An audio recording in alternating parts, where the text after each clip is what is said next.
वो अपने आप में बड़ा अनूठा है। विशेष करके कारागार में रहते हुए एक जेल की डायरी की तरह उनकी रचनाएं और उन रचनाओं को पढ़कर जिस प्रकार से हम सब लोगों ने अनुभव किया कि उस समय आपातकाल के दिनों में उस क्रूर कारागार को भी उन सब ने मिलकर के एक पर्व और उत्सव में परिवर्तित कर दिया था। वहीं पर लगने वाली शाखाएं, वहीं पर गाए जाने वाले गीत, इन सब ने कुल मिलाकर के एक वातावरण दी। मैं चाहूंगा कि हम सब करतल ध्वनि से हमारे माननीय उपराष्ट्रपति जी का अभिनंदन करें। सीपी राधाकृष्णन जी हमारे पास इन लोगों को हाथ किया था। आपका प्रथम बार हमारे माननीय उपराष्ट्रपति जी के रूप में अभिनंदन करती है और मैं चाहूंगा कि हम सब अपनी आसंदी पर खड़े हों और अब हम सब अपने राष्ट्रगान जन गण मन को पुलिस बैंड से सुनेंगे।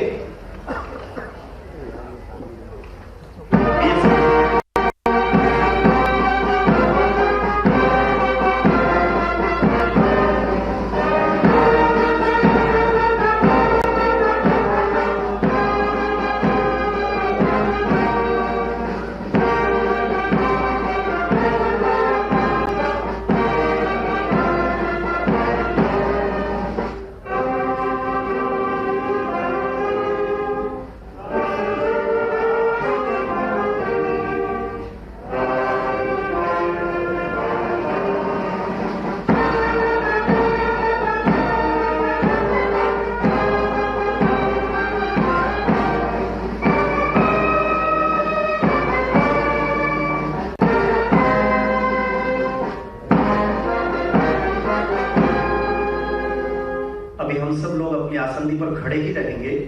जैसा मैंने आग्रह किया था, वंदे मातरम जिस मंत्र का घोष करते हुए इस राष्ट्र ने स्वतंत्रता प्राप्त की है, उसका 60 वर्ष है।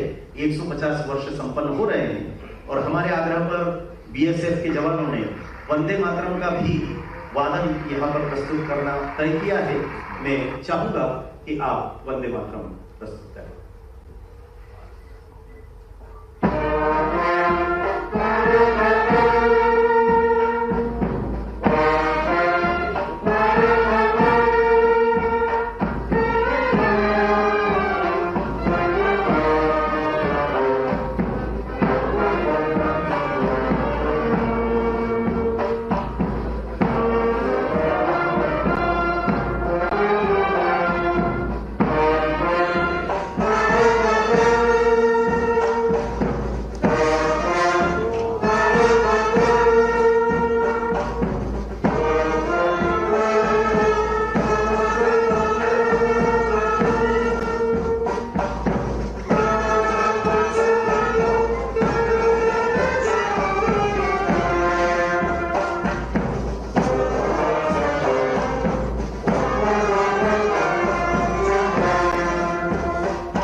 भारत माता की वंदे वंदे वंदे। बहुत बहुत धन्यवाद। आप सबसे आग्रह है कि अपनी आसंदी स्वीकारें। मित्रों, प्रत्येक कार्यक्रम की आयोजना को हम प्रारंभ करते हैं साक्षात भुवन भास्कर सूर्य देवता के प्रतीक दीपक के प्रज्वलन से। मैं हमारे सभी वरेण्य अतिथिगण से आग्रह करूंगा, माननीय उपराष्ट्रपति जी, माननीय राज्यपाल जी, माननीय मुख्यमंत्री जी, हमारे मंत्रीगण द्वय, आदरणीय ताई, सभी दीप प्रज्वलन कर और हम सब के प्रेरणा पुरुष श्रद्धेय अटल जी के समक्ष पुष्पार्चन अर्पित कर विधिवत कार्यक्रम का शुभारंभ करें। और साथ ही यहाँ समक्ष जो बच्चों की एक छोटी सी टोली उपस्थित है, ये टोली अपना नृत्य प्रस्तुत करने वाली है गणेश वंदना के रूप में। मैं चाहूंगा कि बच्चे भी अपनी प्रस्तुति प्रारंभ करें।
सचमुच आपकी करतल ध्वनि यह संकेत कर रही है कि बाल मन कितना सरल होता है।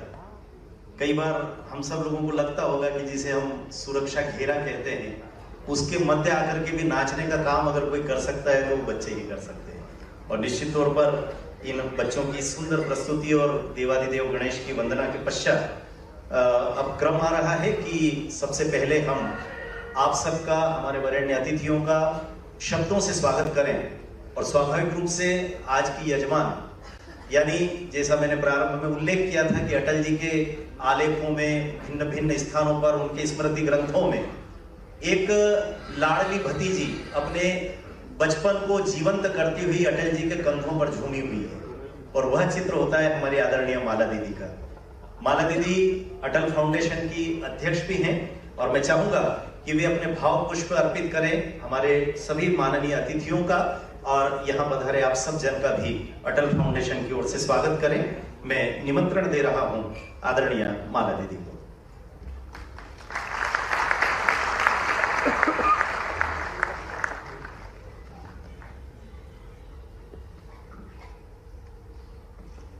नमस्कार। माननीय उपराष्ट्रीय महोदय, माननीय मुख्यमंत्री जी, माननीय आदरणीय हमारी ताई राज्यपाल जी, हमारी विशेष वरिष्ठ हमारे आदरणीय जटिया जी, विक्रम पवार जी, जिनके मार्गदर्शन में ये हमने कार्यक्रम शुरू किया, रूपरेखा बनाई, और सभी विधायकगण एवं मंत्रीगण, हमारे सांसद श्री शंकर ललवानी, जिन्होंने मेरी हिम्मत को बहुत बढ़ाया और उनकी प्रेरणा से मैं आगे बढ़ी। आप सभी का भारत रत्न श्री अटल बिहारी वाजपेयी की जन्म शताब्दी के अवसर पर अटल फाउंडेशन की ओर से मैं हृदय से स्वागत करती हूँ। आज का समारोह कोई औपचारिक समारोह नहीं है, बल्कि एक पारिवारिक समारोह है। मेरे सहित सभी श्रद्धेय उपराष्ट्रपति जी, माननीय राज्यपाल जी, मुख्यमंत्री, ताई, सभी इस परिवार का अंग है।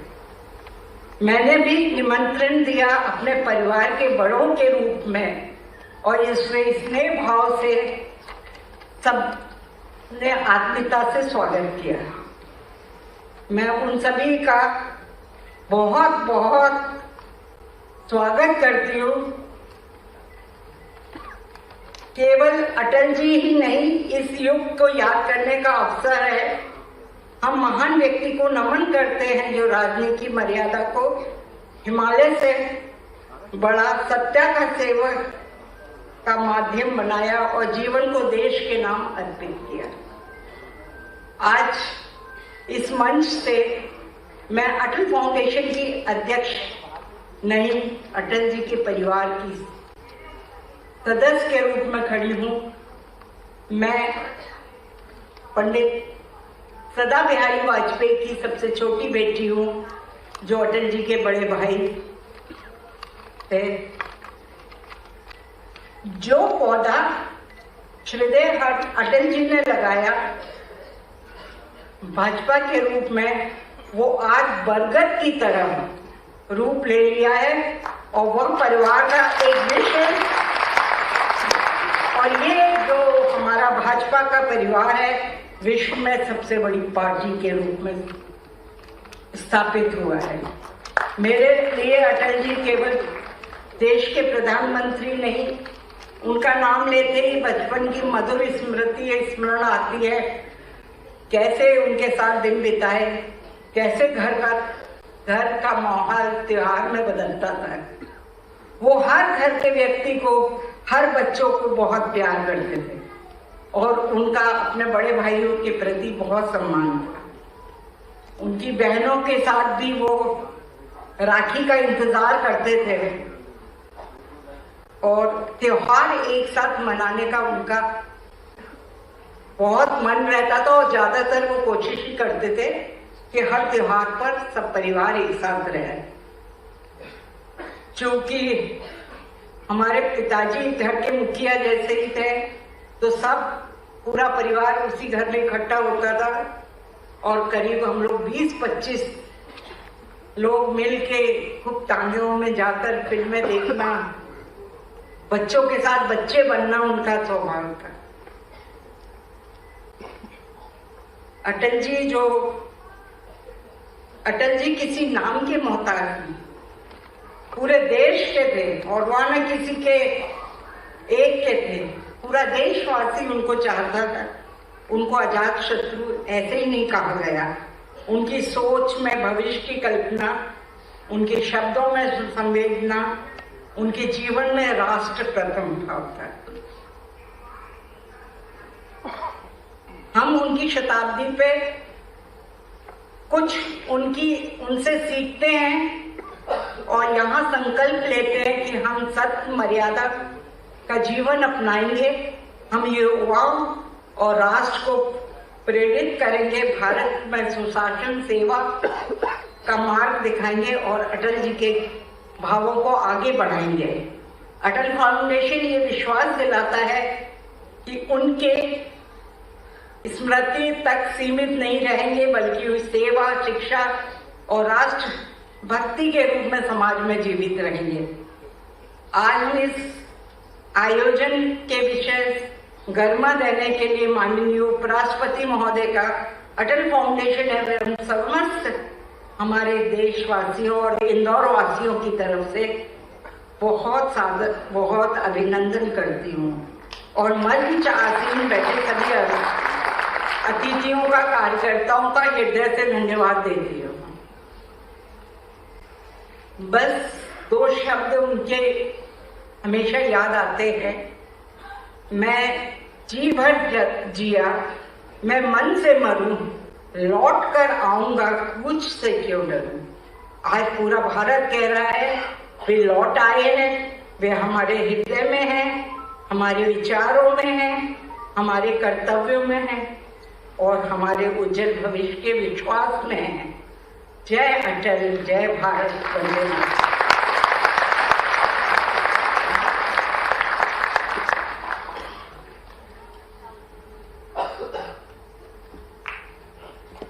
धन्यवाद माला दीदी।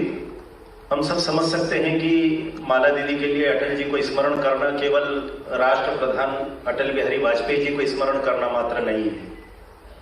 उनका बाल्यकाल अटल जी की गोद में बीता है और जिन्हें हम अपना प्रेरणा पुरुष कहते हैं, वे जेब में टॉफी लेकर के सदैव इसलिए घर में आया करते थे ताकि माला यदि टॉफी मांगे तो जेब में टॉफी निकल आए। वे बहादुरा के लड्डू भी संभवतः माला दीदी की स्मृतियों में घूम रहे होंगे जो अटल जी के झोले से निकला करते थे। अब क्रम प्रारंभ हो रहा है स्वागत उद्बोधन के पश्चात प्रत्यक्ष स्वागत का, और हम सब की ओर से, इंदौर की इस धरा की ओर से, मध्य प्रदेश की इस धरा की ओर से हमारे माननीय उपराष्ट्रपति जी सीपी राधाकृष्णन जी के स्वागत के लिए मैं आग्रह कर रहा हूं। पुष्पगुच्छ अर्पित करेंगे आदरणीय माला वाजपेयी तिवारी दीदी। साथ ही अंगवस्त्र के लिए मैं हमारे वरेण्य मुख्यमंत्री आदरणीय डॉक्टर मोहन यादव जी से आग्रह कर रहा हूं और साथ ही प्रिय अनुज अभिषेक तिवारी जी से भी मैं आग्रह करूंगा कि वे स्मृति चिन्ह भी लेकर के आए, वे प्रदान करें। आप सबसे निवेदन है कि वे कृपया स्वागत का उपकर उठाएं।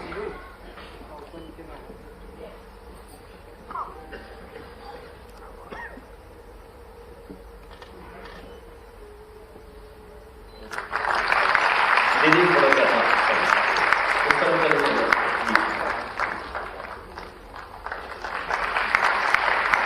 अभिषेक जी स्मृति चिन्ह प्रदान कर रहे हैं और साथ ही एक और विशिष्ट स्मृति चिन्ह तैयार किया गया। काष्ठ शिल्प का काम इंदौर में बहुत अच्छा होता है और हम सब जानते हैं कि हमारे माननीय उपराष्ट्रपति श्रद्धेय सीपी राधाकृष्णन जी और अटल जी जनसंघ के समय से एक दूसरे के सहयोगी रहे हैं, उन दोनों का ही एक बहुत अच्छा चित्र उस काष्ठ शिल्प में उकेरा गया है।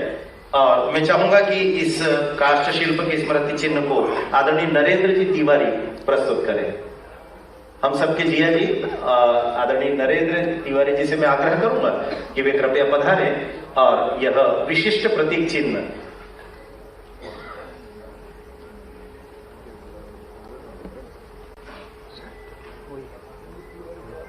इस काष्ठ शिल्प में श्रद्धेय उपराष्ट्रपति जी और श्रद्धेय अटल जी दोनों ही साथ दिखाई दे रहे हैं। मुझे लगता है कि यह अनूठा स्मृति चिन्ह होगा। साथ ही जिस परिसर में हम उपस्थित हैं, इस डेली कॉलेज के प्रतीक चिन्ह को देने के लिए मैं विक्रम सिंह जी से आग्रह कर रहा हूं, आदरणीय विक्रम सिंह जी पवार से, कि वे पधारें और डेली कॉलेज की ओर से हमारे माननीय उपराष्ट्रपति जी को प्रतीक चिन्ह भेंट करें।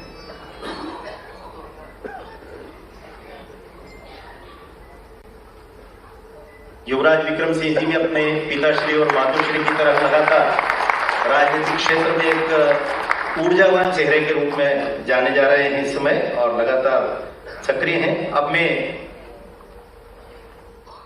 माननीय राज्यपाल जी आज जो दिनदर्शिका आपको मिलने वाली है कैलेंडर, उसका भी लोकार्पण संपन्न हो रहा है। इस दिनदर्शिका में अटल जी के बहुत ही सुंदर चित्र भी हैं, स्मृति चित्र हैं, और साथ ही उनके चिंतन का सत्व, अमृत तत्व विचार के रूप में इन पृष्ठों पर अंकित है। स्वाभाविक रूप से यह न केवल दीवारों की बल्कि हमारे मानस की और हमारे हृदय की भी शोभा बनने वाले विचार हैं। उस दिनदर्शिका का लोकार्पण भी हमारे आदरणीय अतिथियों के माध्यम से संपन्न हो रहा है। आप सबका बहुत बहुत धन्यवाद और आभार।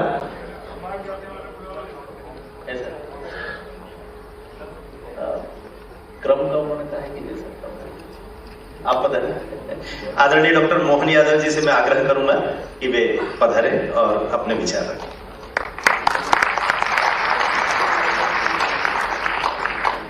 भारत रत्न स्वर्गीय अटल बिहारी वाजपेयी जी की जन्म शताब्दी वर्ष पर आयोजित आज के इस बहुत गरिमापूर्ण कार्यक्रम में मध्य प्रदेश की धरती पर पहली बार पधारे।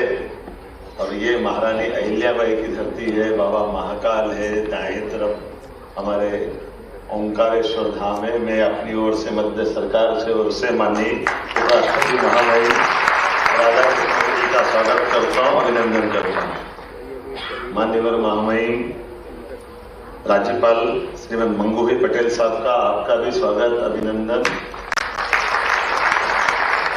माननीय मंत्री श्रीमान कैलाश जी विजयवर्गीय जी, माननीय मंत्री श्रीमान तुलसीराम सिलावट जी, माननीय सांसद शंकर ललवानी जी, हम सबकी ताई आदरणीय ताई, आपका अभिनंदन।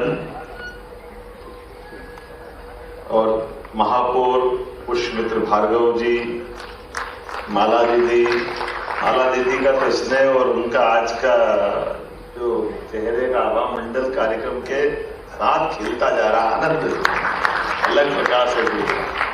आज सम्मानित होने वाले माननीय सुप्रसिद्ध कविवर और पूर्व विधायक माननीय सत्यनारायण सत्तन जी, डॉक्टर सत्यनारायण जेठिया जी, माननीय जगदाले जी, श्री संजय जगदाले जी, माननीय पराग शुक्ला जी, इस अवसर पर आमंत्रित सभी आगंतुक अतिथिगण, भाइयों बहनों, पत्रकार साथियों, सच में राष्ट्रनीति के शिखर पुरुष, राजनीति के अजात शत्रु और विचारों की दृढ़ता और भारतीय लोकतंत्र की मर्यादा के प्रति भारत रत्न अटल बिहारी वाजपेयी जी की स्मृति पे आयोजन, मैं आप सबका प्रणाम करता हूं, आप सबको बधाई देता हूं। इतना ये सुंदर आयोजन, हम सबका सौभाग्य। हम में से अधिकांश लोगों ने अटल जी को देखा भी, नई पीढ़ी के लिए जरूर थोड़ा सा गैप हुआ है, लेकिन सच में एक ऐसा व्यक्तित्व जिसने अपने जीवन के प्रत्येक क्षण में अपनी हर एक जगह, यद्यपि प्रारंभ में अटल जी ने अपनी संघ के प्रचारक के रूप में अपने जीवन की खुद की धारा तय की और ये संघ का सौभाग्य, हम सबका सौभाग्य, संघ का 100वां शताब्दी वर्ष भी चल रहा है। तो हमारे प्रचारक को याद करके हम गौरवान्वित भी हो रहे हैं, जिसके लिए हमारे एक अलग एहसास से हम गुजर रहे हैं। और ऐसे भारत माता के चरणों में सत सत नमन करने वाले, अपने जीवन को होम करने वाले अटल जी, जिनने प्रचारक करके तो जीवन में अपना कदम बढ़ाया, लेकिन पत्रकार बन के भी राष्ट्र, धर्म, पांच इतने प्रकार से उनने अपने आप को, और लखनऊ से नानाजी देशमुख, ये तीनों ने अपनी जो जिस प्रकार से यात्रा प्रारंभ की, और अटल जी का उसके बाद का क्रम भी हम सब याद रखें कि अटल जी बाद में जनसंघ के जमाने से जनता पार्टी, भारतीय जनता पार्टी, हर काल हर युग में ऐसा लगता है कि हमारी राजनीतिक यात्रा वाली इस पार्टी में अगर अटल जी का थोड़ा सा स्थान एक तरफ करे तो ऐसा लगता है कि बहुत गेप हो जाएगा, बहुत कमी रह जाएगी। और समान रूप से भारतीय लोकतंत्र के लिए एक ऐसा लोकसभा में बोलने वाला व्यक्तित्व, जिसकी दहाड़ से हर प्रधानमंत्री अपने आप में अपने कर्तव्य के प्रति सचेत होता था और मन से तारीफ करता था कि हाँ, हमें गर्व है हमारी इस पार्लियामेंट में अटल बिहारी वाजपेयी जैसा एक ऐसा व्यक्तित्व जिसके आधार पर दुनिया का सबसे बड़ा लोकतंत्र गौरवान्वित होता है। हमें भी आनंद आता है अटल जी का नेता प्रतिपक्ष के रूप में लगभग 50 साल तक अपोजिशन में बोलते रहना, ये आज के युग में भी कई लोगों को परामर्श होगा। और खास करके अब बड़ा अटपटा लगेगा, अटल जी को याद करते हैं, लेकिन क्या करें, नेता प्रतिपक्ष की भूमिका का कितना पवित्र पद उन्होंने धारण किया था कि जब जब आवश्यकता पड़ी इस देश को, चाहे बांग्लादेश का युद्ध हो या बाद के किसी और कालक्रम की बात हो, जब भी वो विदेश में गए, भारत माता को सदैव गौरवान्वित किया, लोकतंत्र को सदैव उन्हें आनंद के साथ पूरे देश को आनंद के हिलों में डुबाने का काम किया। और ये बाकी के लिए भी सीख है कि जैसे अटल जी के लिए अभी वो पुरानी बात छोड़ दें, लेकिन छोड़े कैसे?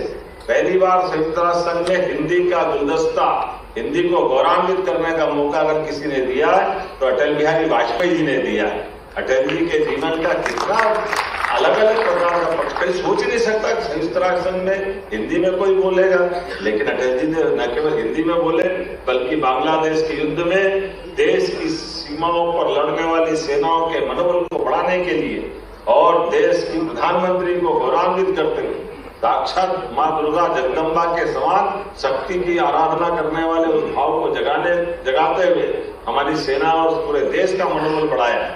अब जब उनकी बात करते हैं तो आपातकाल के अंदर ऐसे पवित्र आत्मा और ऐसे लोकतंत्र गला घोटने वाली घटना में बगैर संकोच आडवाणी जी के साथ अपनी जो कविताओं के माध्यम से, जिसके बारे में माननीय जेटली जी ने कह ही दिया, मैं दोहराऊंगा तो नहीं, लेकिन आज अपन उसको केवल याद करें, थोड़ा सा आगे बढ़ते रहे कि 2 सांसद हो तब भी अपने दल के अंदर, तब भी अपने दल के विचारधारा पे प्रश्न खड़ा हो जाए तो वापस समान रूप से इतनी बड़ी पार्टी को खड़ा कर देना, यह हर एक किसकी बस की बात नहीं है।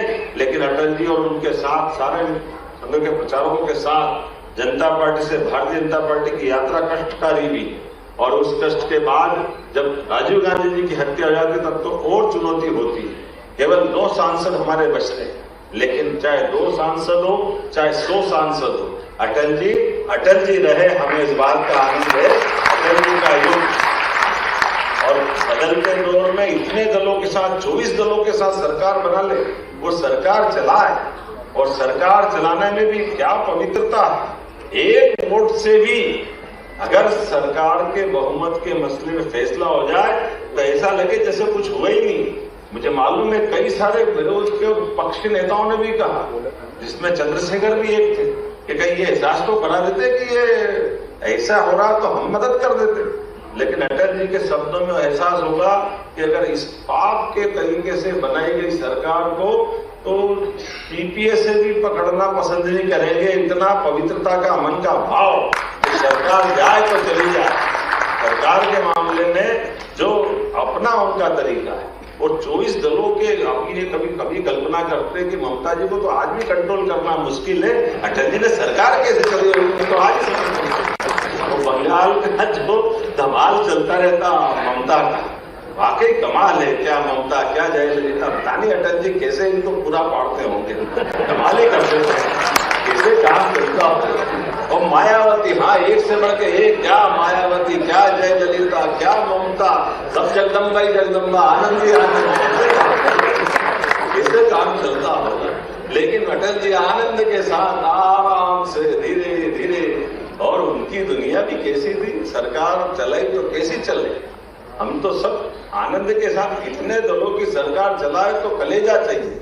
और सरकार चलाने में भी जिस प्रकार से उन्होंने परमाणु बम के मसले पर निर्णय करा और किया कि हाँ, भारत को शक्ति संपन्न होना चाहिए, भारत को स्वाभिमान के साथ जीने का अधिकार है, तो आनंद आता था। एक साथ नहीं फोड़े, रोज एक बम, आज एक बम फोड़ा, पूरा देश उछल गया, दूसरे दिन फिर दूसरा फोड़ दिया। लोगों ने कहा प्रतिबंध लगा देंगे, तो तीसरे दिन फिर फोड़ दिया। हमने कहा अब तो बिल्कुल बात नहीं करेंगे, चौथे दिन फिर फोड़ दिया। ये अटल जी कर सकते थे। जितने चिड़ा चिड़ा के मैं मालवी भाषा में अगर बोलूं तो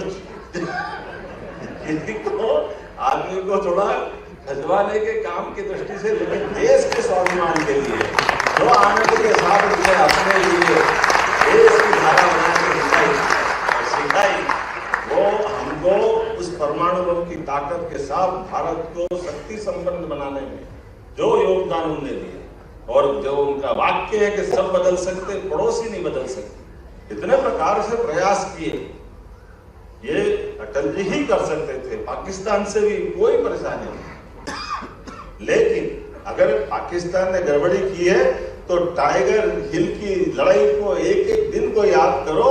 हमने न केवल टाइगर हिल में स्वाभिमान को बचाया, अपने देश की सीमाओं की रक्षा करके भी दुनिया में संदेश दिया। ये अटल जी ही कर सकते थे। हम सबका सौभाग्य जिस प्रकार से पाकिस्तान ने हमारी सीमाओं के अंदर आकर के, लेकिन एक नहीं बहुत सारी बात बोल सकते। आज बोलने का नहीं है समय, केवल सुनने का है। और आज अटल जी का जब जन्म शताब्दी वर्ष मना रहे हैं तो उस आनंद में भी हम डूबे। मुझे इस बात की प्रसन्नता, माननीय महामहिम, हमारे यहाँ 25 तारीख को जब जन्म शताब्दी वर्ष का समापन होगा, हमारी सरकार के गठन के बाद माननीय प्रधानमंत्री जी के आशीर्वाद के साथ हमने हमारे हर वर्ग के कल्याण के लिए जो अटल जी का सपना था, इसलिए उनकी कविताओं के भावों में ध्यान में जाता। कितने प्रकार से बोलते हैं, ऊंचे पहाड़ पर पेड़ नहीं लगते, पौधे नहीं उगते, ना घास जमती है, जमती है सिर्फ बर्फ जो कफन की तरह सफेद और मौत की तरह ठंडी होती है। खेलती उससे, बर्फ से क्या होता है ये अटल जी बताते हैं।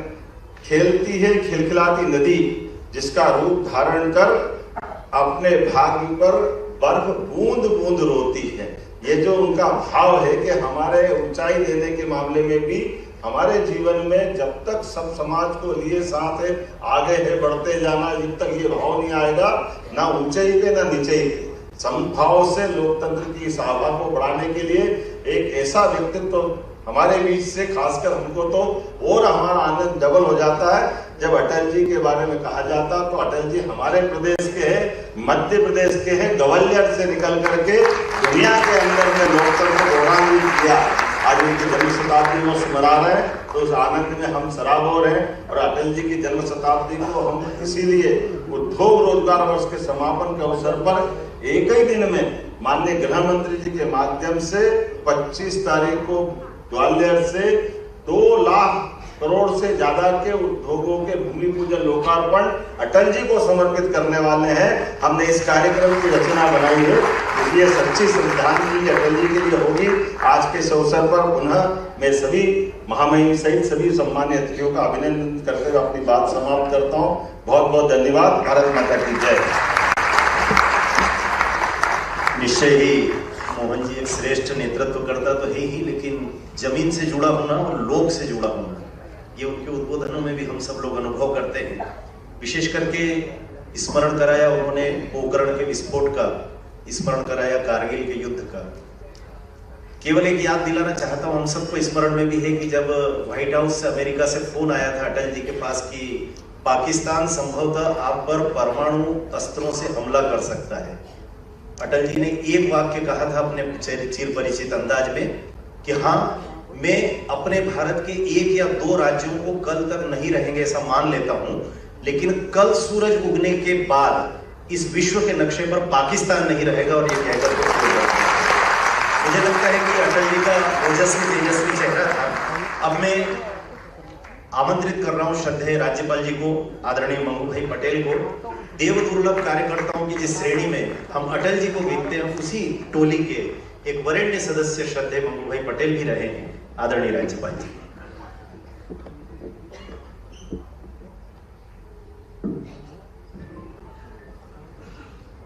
सभी को नमस्कार। भारत रत्न स्वर्गीय श्री अटल बिहारी वाजपेयी जी के जन्म शताब्दी समारोह में अपने बीच उपस्थित भारत के माननीय उपराष्ट्रपति महोदय श्री सीपी राधाकृष्णन जी, माननीय मुख्यमंत्री डॉक्टर मोहन यादव जी, मंत्री नगर विकास श्री कैलाश विजय वर्गीस जी, मंत्री श्री तुलसी सिलावत जी, पूर्व अध्यक्ष लोकसभा श्रीमती सुमित्रा महाजन जी, सांसद इंदौर श्री शंकर लालवाणी जी, महापौर नगर निगम इंदौर से पुष्य मित्र जी, अटल फाउंडेशन के सुश्री माला वाजपेयी जी, मान्य जतिया जी, विधायकगण, उपस्थित महानुभाव, भाइयों और बहनों, प्यारे बच्चों, मीडिया के मित्रों, अटल फाउंडेशन द्वारा आयोजित भारत रत्न स्वर्गस्थ अटल बिहारी वाजपेयी जी की जन्म शताब्दी समारोह में देश के उपराष्ट्रपति महोदय के समक्ष विचार अभिव्यक्ति का अवसर मेरे लिए गर्व और हर्ष का विषय है। अटल जी की जन्म शताब्दी समारोह केवल उनके पुण्य स्मरण का प्रसंग नहीं, बल्कि उनके विराट व्यक्तित्व और नेतृत्व से प्रेरणा प्राप्त करने वाला पावन क्षण है। मैं बहुत भाग्यशाली हूँ कि जिन्हें प्रखर राष्ट्र नायक और जन जन के प्रेरणा स्रोत श्री श्रद्धेय अटल बिहारी वाजपेयी जी के सानिध्य में काम करने का अवसर मिला। मेरे अंतर्मन में उनकी स्मृतियाँ आज भी जीवंत है। उनके महान आभा मंडल में रहकर करीब से देखने का, समझने का, प्रेरित होने का विशेष लाभ मेरे को हुआ है। उन्हें कुछ शब्दों में समेटना संभव नहीं है कि वे एक विराट व्यक्तित्व, एक महाकाव्य थे। उनकी वाणी में ओज था जो जन समूह के ऊर्जा और राष्ट्र भाव जगाती थी। वे असंख्य कार्यकर्ताओं के लिए प्रकाश पुंज थे। उनके जीवन मूल्य ऐसे ग्रंथ की भांति जिसका प्रत्येक पुष्ट नैतिकता, उत्कृष्टता और राष्ट्र धर्म की राह दिखाता है। अटल जी केवल राजनेता नहीं थे, बल्कि वे कवि, चिंतक, अद्भुत नेतृत्व गुणों से संपन्न, विनम्र, संवेदनशील, स्वाभिमानी राष्ट्रभक्त थे। प्रधानमंत्री जी के रूप में उन्होंने भारतीय लोकतांत्रिक इतिहास में गठबंधन राजनीति में समानता, संवाद और समन्वय के अनेक आदर्श प्रस्तुत किए हैं। अपने को उपराष्ट्रपति को भी यहाँ सीखना है। मैं ज्यादा बोलने की नहीं सोचता, मगर दो प्रसंग मैंने एक सामान्य कार्यकर्ता के रूप में 1975-25 तो इंदौर से ये तस्वीरें आप देख रहे थे। अटल बिहारी वाजपेयी के जन्म शताब्दी पर उन्हें याद किया जा रहा था। खबरों में आगे बढ़ते हैं। CM doctor Mohan Yadav Indore airport जाते समय अचानक मौसा पराठा हाउस इंदौर में इंदौरी पोहा, जलेबी और गर्मा गर्म चाय का लुत्फ लिया। साथ ही रेस्टोरेंट के सभी वर्कर के साथ में उन्होंने फोटो भी खिंचवाई। तो इंदौर में कार्यक्रम में शामिल होने से पहले सीएम डॉक्टर मोहन यादव का अनोखा रूप यहां पर नजर आया। इंदौर एयरपोर्ट जाते समय अचानक मौसा पराठा हाउस इंदौर में इंदौरी पोहा, जलेबी और गर्मा गर्म चाय का उन्होंने लुत्फ उठाया और साथ ही रेस्टोरेंट के सभी वर्कर के साथ में तस्वीरें भी सीएम डॉक्टर मोहन यादव ने खिंचवाई। जैसे ही CM doctor Mohan Yadav restaurant में पहुंचे, सभी लोग सीएम डॉक्टर मोहन यादव को देखकर हैरान रह गए। रविवार का दिन था, ऐसे में सीएम डॉक्टर मोहन यादव ने कार्यक्रम में शामिल होने से पहले इंदौरी पोहा, जलेबी और गर्मा गर्म चाय का लुत्फ उठाया। और इस दौरान जो तमाम लोग रेस्टोरेंट में काम करने वाले कर्मचारी थे, उन्होंने सीएम डॉक्टर मोहन यादव को अपने बीच देखकर उनके साथ तस्वीरें खिंचवाने की इच्छा जताई और सीएम डॉक्टर मोहन यादव ने भी उनकी इच्छा का सम्मान करते हुए उनके साथ में तस्वीरें ली।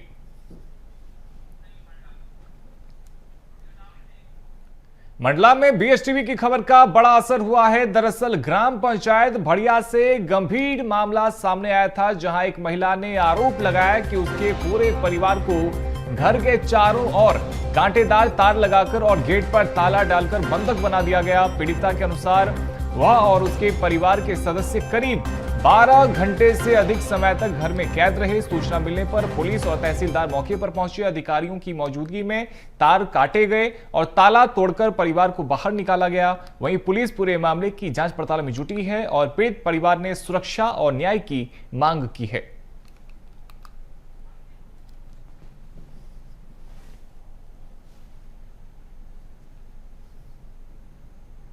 उपस्थित हुई हूँ राजस्व विभाग की तरफ से एवं मेरा जो पुलिस बल है, राजस्व और पटवारी सभी लोग यहाँ उपस्थित हुए हैं। मौके पे आने पर मैंने पाया कि जयंती बाई के घर पे ताला लगा है और सामने फेंसिंग है। जब इस पूरी स्थिति की जानकारी मेरे द्वारा ली गई तो पता चला कि जो फेंसिंग है वो जो अंतराम जो है जो अनावेदक पक्ष है और पंचायत उनकी उपस्थिति में की गई है। तो चूंकि ये मानवीय दृष्टिकोण से सही नहीं था तो हम लोगों ने पुलिस बल की उपस्थिति में अभी ये ताला खुलवाया है बाई के घर का और सामने जो फेंसिंग थी उसको हटवाया है ताकि आवागमन जो उनके घर के सामने का बाधित था वो हट सके। और दोनों पक्षों के अंतराम जी और जयंती बाई है, दोनों को आपस में समझाया गया कि आगे विवाद ना करें, क्योंकि इस मामले का केस जो है सिविल कोर्ट में चल रहा है, ऐसा अंतराम जी द्वारा बताया गया। तो जब तक उसका फाइनल मामला का सॉल्यूशन या उसका समाधान निकल के नहीं आ जाता तब तक दोनों पक्ष आपस में शांति बनाए रखेंगे, विवाद नहीं करेंगे, उनके द्वारा बोला गया है। इस खबर पर अधिक जानकारी के साथ हमारे सहयोगी अमित सेन फोन लाइन पे हमारे साथ में जुड़ गए हैं। अमित, पूरा मामला क्या है? किन लोगों ने बंधक बनाया था? किन पे आरोप है? क्या वजह थी इसके पीछे? जी बिल्कुल, मैं बताना चाहूंगा, जैसा कि जानकारी लगी कि वहाँ भड़िया ग्राम पंचायत में जो महिला और महिला के परिवार को कैद किया गया था, इसमें सारी भूमिका ग्रामीणों के द्वारा भी बताई जा रही है कि यहाँ पर पूरा जो पंचायत के द्वारा ये ताला लगवाया गया था और फेंसिंग पंचायत के द्वारा ही करवाया गया था। जी, वजह क्या थी अमित इसके पीछे? वजह की वजह से ये बताई जा रही है कि इसमें एक जमीनी विवाद चल रहा था। 6 या 5 साल से केस चल रहा है जमीन विवाद का। अमित, पुलिस की टीम अब पहुंच चुकी है, फेंसिंग को हटाया जा चुका है, क्या कार्रवाई भी किसी तरह की हुई है? किसी के ऊपर कोई एक्शन? जी बताना चाहूंगा ऐसे कि एक मामले में पंचायत को बोला जा रहा है कि कार्रवाई की जाएगी। सरपंच सचिव है और रोजगार साहब पर इस मामले को लेकर कार्रवाई की जाएगी। जी बिल्कुल कार्रवाई की जाएगी, लेकिन बेहद ही गंभीर आरोप है। बहुत शुक्रिया अमित आपका हमारे साथ में जुड़ने के लिए और तमाम जानकारी के लिए। भोपाल से खबर आईएएस मीनाक्षी सिंह का एक और वीडियो वायरल हो रहा है। जातिवाद पर बयान देने वाली मीनाक्षी सिंह का एक नया वीडियो सामने आया है। भारतीय सेना पर उन्होंने सवाल खड़े किए हैं। सीमा पर बंदूक लेकर खड़े होना ही राष्ट्र सेवा नहीं है। उन्होंने कहा कि बिना बंदूक उठाए भी राष्ट्र की सेवा हो सकती है। जो जिस जगह है वहीं समाज के लिए काम करे।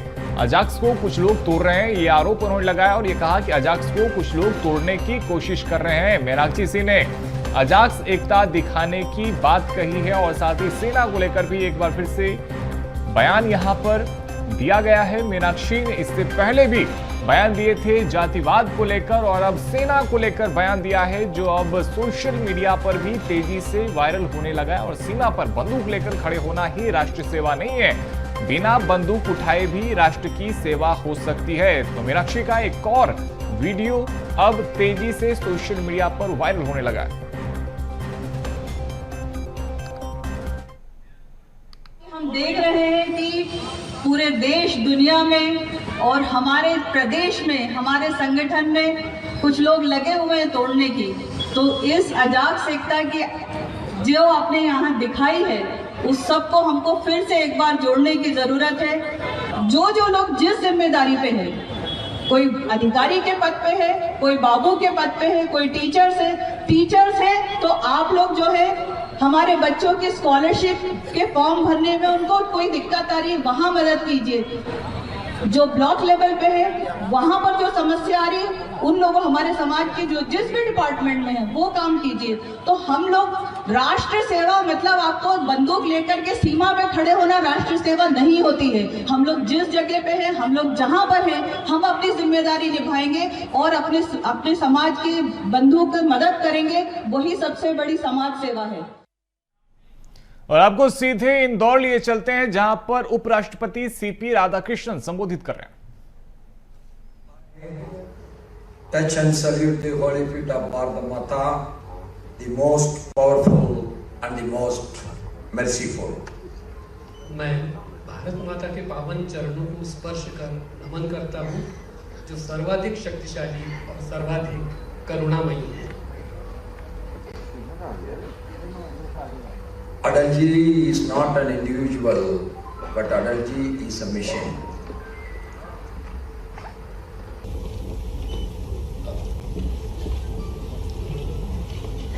अटल जी कोई असाधारण व्यक्ति नहीं थे, वो एक असाधारण व्यक्तित्व थे।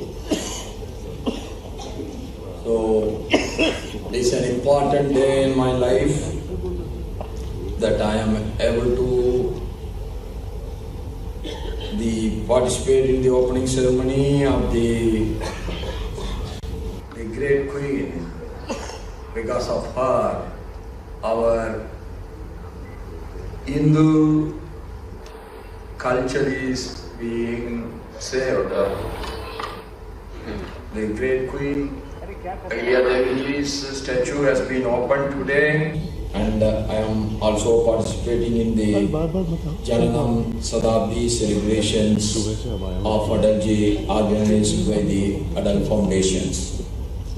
आज इस माँ अहिल्या के इस पावन धरती पर आकर मुझे बहुत प्रसन्नता है, जिन्होंने हिंदू संस्कृति के उद्धार के लिए और उन्नति के लिए बहुत कुछ कार्य किए, और अटल बिहारी वाजपेयी जी के जन्म शताब्दी अवसर पर, जन्म शताब्दी समारोह के अवसर पर अटल फाउंडेशन में उपस्थित होकर मुझे बहुत प्रसन्नता है। On this day, the dignitaries who are sharing their dais with me, our Honorable Governor of Madhya Pradesh, Shriman Mangubhai Patel ji, Shriman Honorable Chief Minister of Madhya Pradesh, Dr. Mohan Yadav ji, Honorable Minister of Urban Development and Housing in Government of Madhya Pradesh, Shri Kailas Vijay Varghia ji, Honorable Minister of Water Resources in the Government of Madhya Pradesh, Shriman Tulsiram Silvat ji, former Speaker of Lok Sabha and my senior in Lok Sabha, and Srimati Sumitra Mahajan ji, and Member of Parliament of Lok Sabha, Shriman Sangar Lalwani ji, and Mayor of Municipal Corporation, Indur, Shri Pushymitra Bhargav ji, Chairperson of Atal Foundation, Ms. Mala Vajpayee Diwari ji, भाई बहनों सबको नमस्कार। Let me congratulate every citizen of Indur for continuously you are getting the most clean city of Bharat for many years.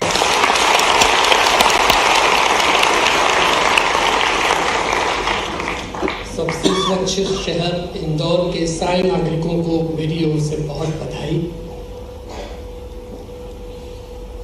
When I think of Sri Atal ji, I am reminded of a Tirukural written by a great saintly Tamil poet Thiruvalluvar. பிறப்புக்கும் எல்லா உயிர்க்கும் சிறப்பவா செய்தொழில் வேற்றுமையால்.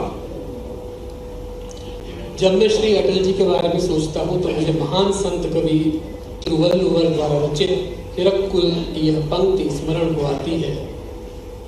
Tiruvalluvar says that when we all are equal by birth, but we achieve greatness through our actions. That's why I said Atal ji is not an individual, but Atal ji is a great mission. Thiruvalluvar कहते हैं कि जन्म से सभी मनुष्य समान होते हैं, महानता हमें अपने कर्मों से प्राप्त होती है, इसलिए अटल जी कोई व्यक्ति नहीं थे, बल्कि अटल जी एक मिशन की तरह। Atal ji is remembered and honored today because of his great actions as a journalist, as a politician, as a social worker, as a great patriot, as a great administrator, and above all, a prime minister who loves this nation and the poor citizens of this country. Shri Atal Bihari Vajpayee को आज उनके महान कर्मों के कारण स्मरण किया जाता है और सम्मानित किया जाता है, एक राजनेता और प्रशासक के रूप में, और सबसे बढ़कर एक महान मनुष्य के रूप में। Shri Atal Bihari Vajpayee ji always believed in dialogue, inclusive development and a strong yet humane governance. Shri Atal Bihari Vajpayee ji संवाद, समावेशी विकास तथा सशक्त किंतु मानवीय शासन में विश्वास रखते थे। His all great ideals continue to inspire the nation. उनके आदर्श आज भी राष्ट्र को प्रेरित करते हैं। Sri Atal Bihari Vajpayee ji is not just a leader of his time, but a guiding light for generations to come. Shri Atal ji केवल अपने समय के नेता ही नहीं थे, बल्कि आने वाली पीढ़ियों के लिए भी एक मार्गदर्शक प्रकाश थे। Sri Atal Bihari Vajpayee ji always focused on good governance, and that's why we observe his birth anniversary as a good governance day. Shri Atal Bihari Vajpayee ji सदैव सुशासन पर विशेष बल देते थे और इसी कारण उनकी जयंती को सुशासन दिवस के रूप में मनाया जाता है। Whether as a parliamentarian, a poet, or the Prime Minister, he elevated public discourse with a grace and dignity. चाहे वे सांसद के रूप में हो, कवि के रूप में हो या प्रधानमंत्री के रूप में, उन्होंने सदैव शालीनता और गरिमा के साथ सार्वजनिक विमर्श को ऊंचाई प्रदान की। He proved that politics can be principled and compassionate. His vision of a strong, confident and globally respected India continues to guide our national journey. उन्होंने यह सिद्ध कर दिखाया कि राजनीति सिद्धांतनिष्ठ और करुणामय हो सकती है। एक सशक्त, आत्मविश्वासी और वैश्विक स्तर पर सम्मानित भारत का उनका दृष्टिकोण आज भी हमारी राष्ट्रीय यात्रा का मार्गदर्शन करता है। When I won 12th and 13th Lok Sabha, Atal Bihari Vajpayee ji was the Prime Minister of this country.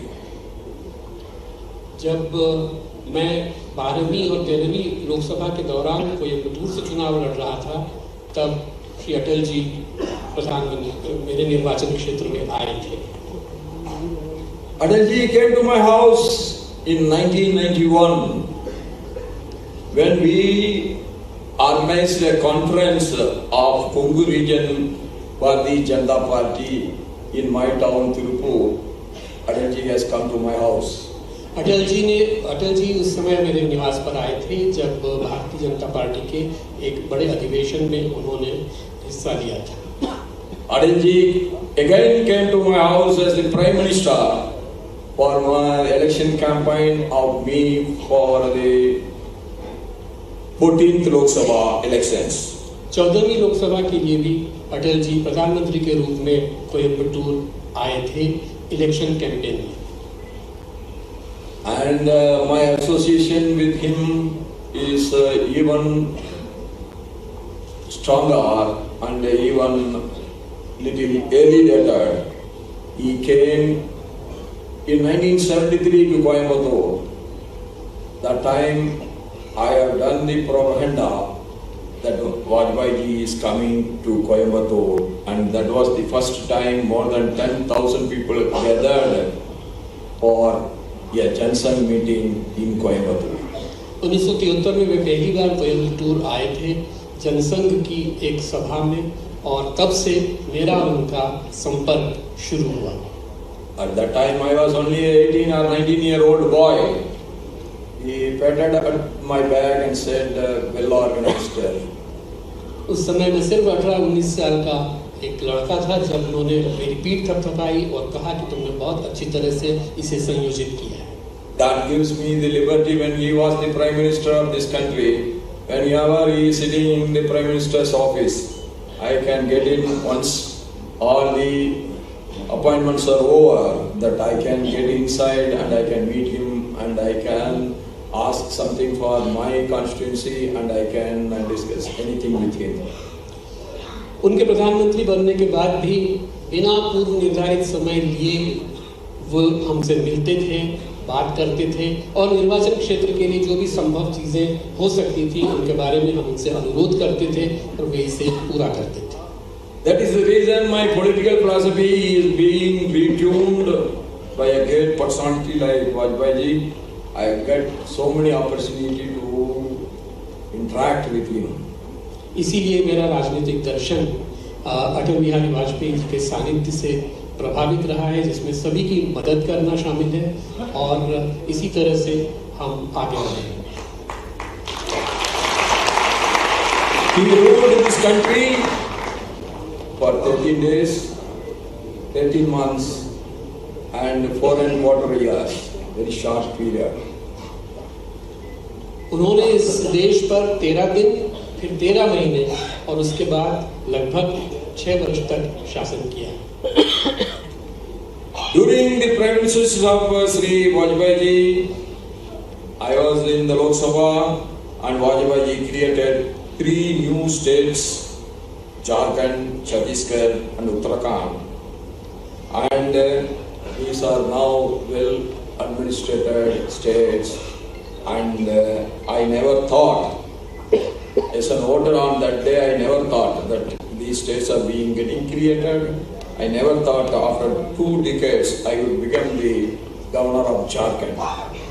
Shri Vajpayee ji के प्रधानमंत्री काल में जब मैं लोकसभा सांसद था, उन क्षेत्रों के बेहतर विकास के लिए झारखंड, छत्तीसगढ़ और उत्तराखंड, इन 3 नए राज्यों का गठन किया गया और उस समय मुझे तनिक भी अनुमान नहीं था कि 2 दशक बाद मैं झारखंड का राज्यपाल बनूंगा।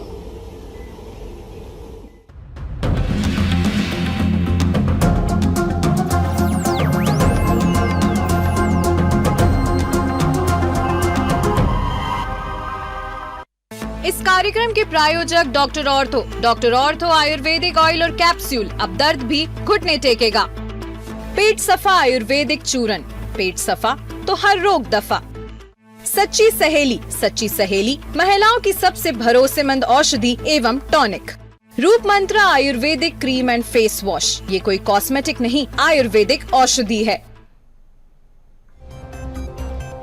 केंद्रीय स्वास्थ्य मंत्री जेपी नड्डा का छत्तीसगढ़ दौरा, सोमवार को आएंगे जांजगीर चांपा, विशाल जनसभा को करेंगे संबोधित। कार्यक्रम को जनादेश पर्व का दिया गया नाम।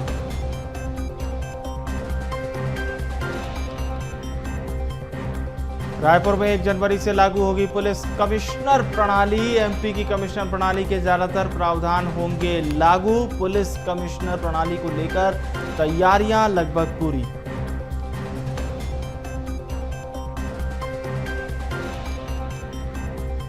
गरियाबंद में एंटी नक्सल ऑपरेशन में सुरक्षा बलों को बड़ी सफलता। बड़ी मात्रा में विस्फोटक, मोर्टार और भरमार बंदूक बरामद। मैनपुर क्षेत्र के जड़ई पानी की पहाड़ी में चला सर्च ऑपरेशन।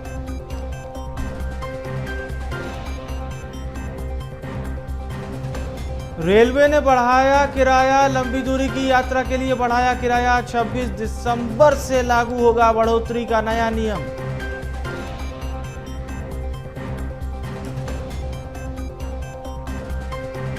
अंबिकापुर में एनएच विभाग में भ्रष्टाचार का नया नमूना। एनएच विभाग की रात में बनाई गई सड़क सुबह होते ही उखड़ी। नवनिर्मित सड़क को समेट कचरा उठाने वाले ट्रैक्टर में ले गए सफाई करते।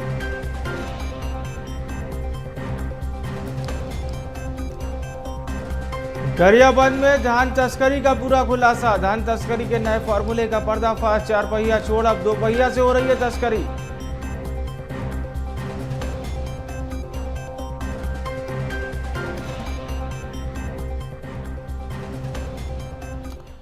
और चलिए सीधा आपको इंदौर लिए चलते हैं। इस वक्त 0 से शतक 1 शताब्दी अटल भारत की उपराष्ट्रपति संबोधित कर रहे हैं। आइए सुनते हैं। अटल बिहारी वाजपेयी जी एक राष्ट्र निर्माता थे और उन्होंने भारत के विकास के लिए अनेक महत्वपूर्ण योजनाओं की शुरुआत की।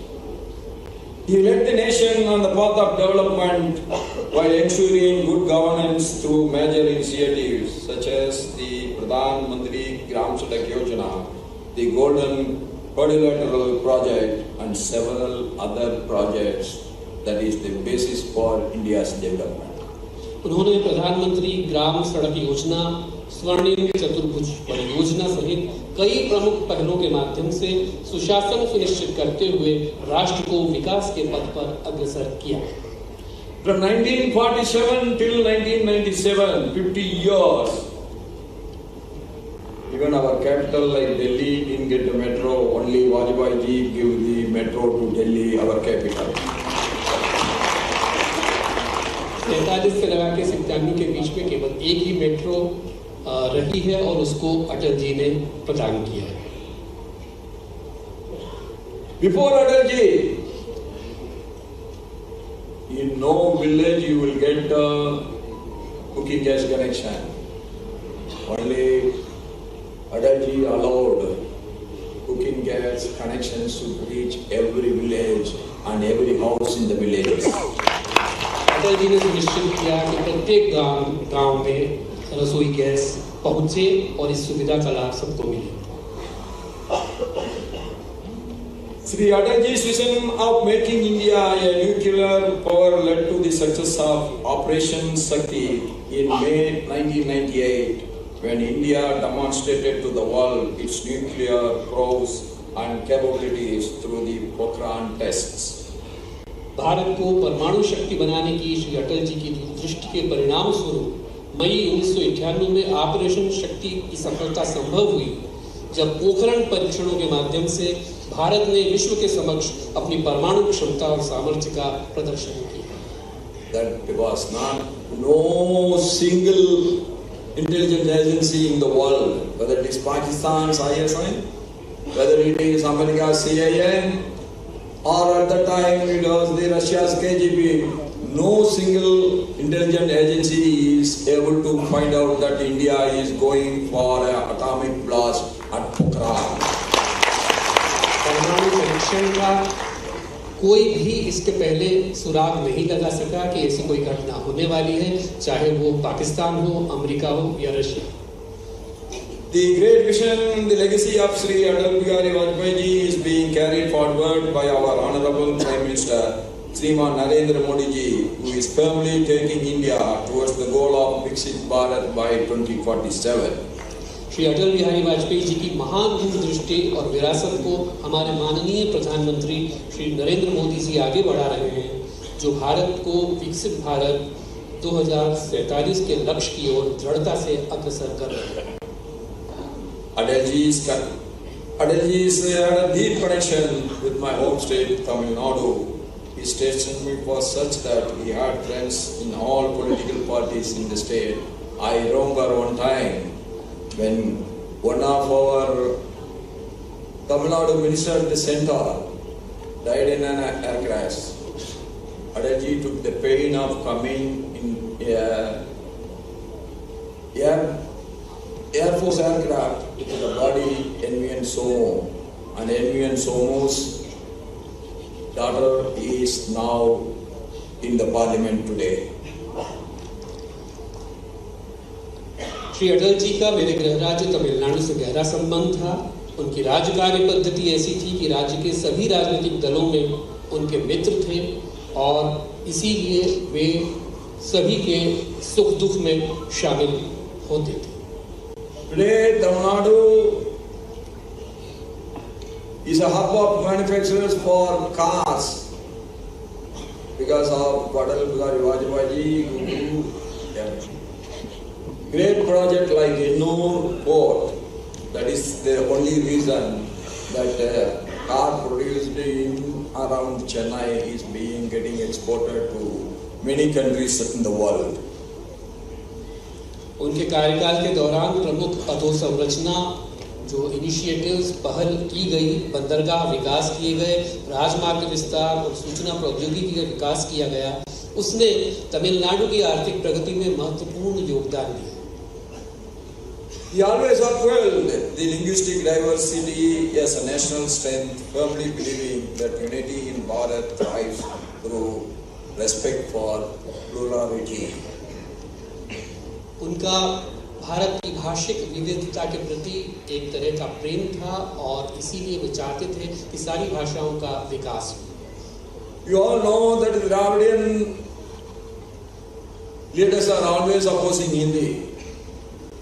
but once when Vajpayee was speaking in the parliament in Hindi, our late Chief Minister of Tamil Nadu, one of the greatest leader of Dravidian Party, DMK, Annadurai said, if the Hindi is one which has been spoken by Atal Bihari Vajpayee, for that Hindi we never oppose, we always accept Vajpayee's Hindi. Dravid हमेशा हिंदी का विरोध करते रहे हैं, लेकिन जब अटल जी संसद में बोलते थे तो अन्नादुराई ने ये बात कही थी कि अगर हिंदी ऐसी है जैसी अटल जी बोलते हैं तो हिंदी का कतई कोई विरोध नहीं होगा। This legacy in Tamil Nadu, yes, also the entire country is reminded that leadership rooted in respect, inclusiveness and dialogue leaves a lasting imprint on the nation.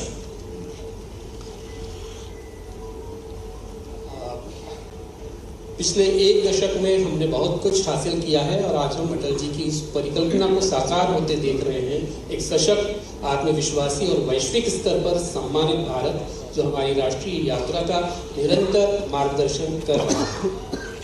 Over the last decade we have achieved so much and today we are living in Atalji's vision of a strong, confident and globally respected India. That is the greatest achievement on the path of Atal Bihari Vajpayee by Narendra Modi, as the Prime Minister of India today.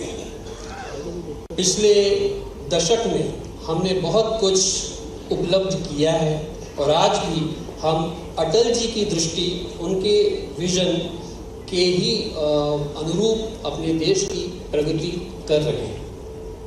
Sri Atalji was a towering personality who shaped the modern India with integrity, intellect and an unwavering commitment to democratic values. Shri Atal ji एक विराट व्यक्तित्व थे जिन्होंने सत्यनिष्ठा, बौद्धिकता और लोकतांत्रिक मूल्यों के प्रति अटल प्रतिबद्धता के साथ आधुनिक भारत को आकार दिया। His life always reminds us the leadership is not merely about authority. The leadership is about service, integrity and responsibility to the nation.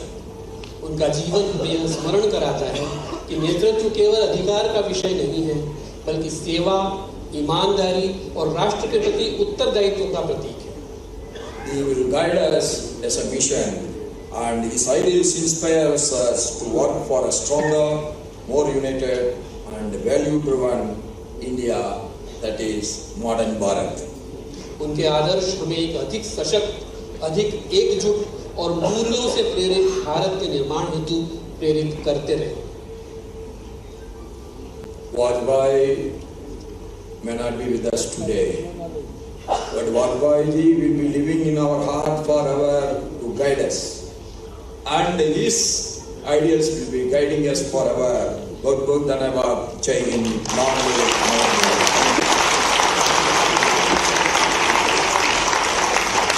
बहुत बहुत आभार माननीय उपराष्ट्रपति श्रद्धेय सीपी राधाकृष्णन जी। निश्चित तौर पर हम सब आज अनुभव कर रहे थे आपके उद्बोधन में कि एक लंबी यात्रा सहयात्री के रूप में अटल जी के साथ माननीय उपराष्ट्रपति जी की संपन्न हुई है। वे जिस भाव प्रवणता के साथ स्मरण कर रहे थे कि कैसे उस तरुण अवस्था में 17-18 वर्ष की अवस्था में अटल जी ने जब कंधे पर हाथ रख करके प्रोत्साहन दिया था, तब से लेकर सांसद के रूप में, राज्यपाल के रूप में विविध दायित्वों का निर्वहन करते हुए न केवल उन्होंने अटल जी जैसे हिमालयीन व्यक्तित्व को एक बहुत ही संक्षिप्त उद्बोधन में साकार करने का प्रयास किया। निश्चित तौर पर यह सब संभव तभी होता है जब सहयात्रा करते हुए एक लंबा समय साथ बिताया जाता है। हम सब आभारी हैं आदरणीय माननीय उपराष्ट्रपति जी के कि उन्होंने अत्यंत भावुकता के साथ उनके व्यक्तित्व और कृतित्व को आकलित करते हुए और अपना उद्बोधन दिया। मैं अब सीधे